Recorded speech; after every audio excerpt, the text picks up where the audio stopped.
A lot of business owners look at a target company and say, they do $3 million in revenue, so it must be worth a lot.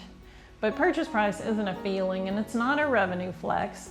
A smart buyer pays for reliable earnings and dependable cash flow and discounts for risk.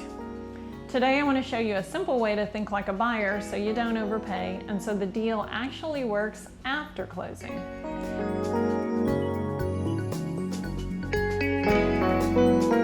Let's start with the biggest mistake I see. Buyers anchor on top-line revenue or the seller's growth story. But revenue isn't what makes a deal safe. What makes a deal safe is quality of earnings, cash flow that holds up under stress, and risk that's been priced into the deal.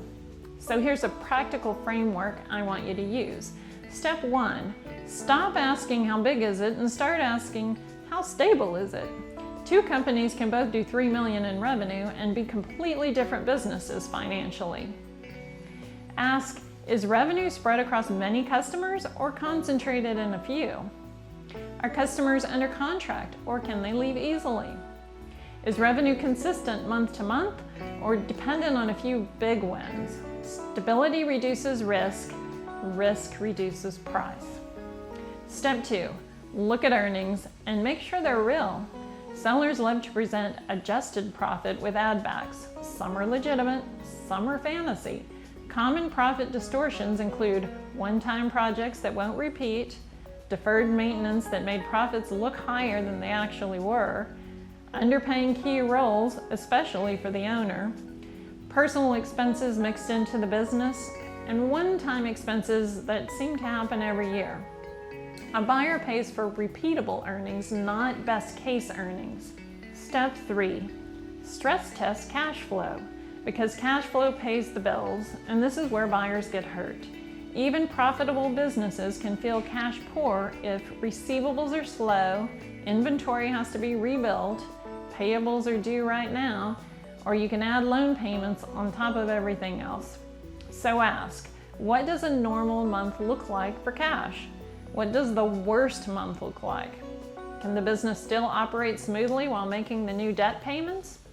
If the deal only works when everything goes perfectly, it's not priced correctly. Step 4, price the risk. Don't ignore it. Here's the truth. Risk doesn't mean don't buy it. Risk means adjust the price and structure. Examples of risks that should change pricing or terms. Customer concentration.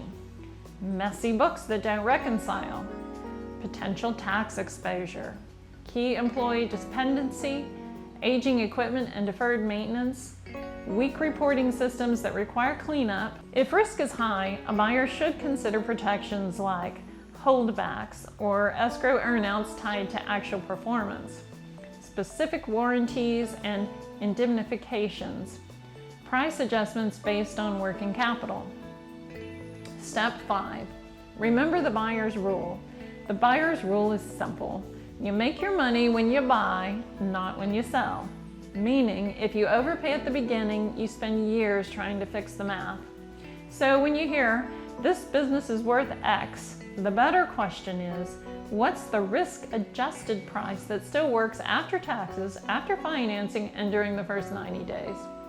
Purchase price isn't a feeling, it's a financial decision. A smart buyer pays for repeatable earnings, stress-tested cash flow, and prices risk into the deal structure.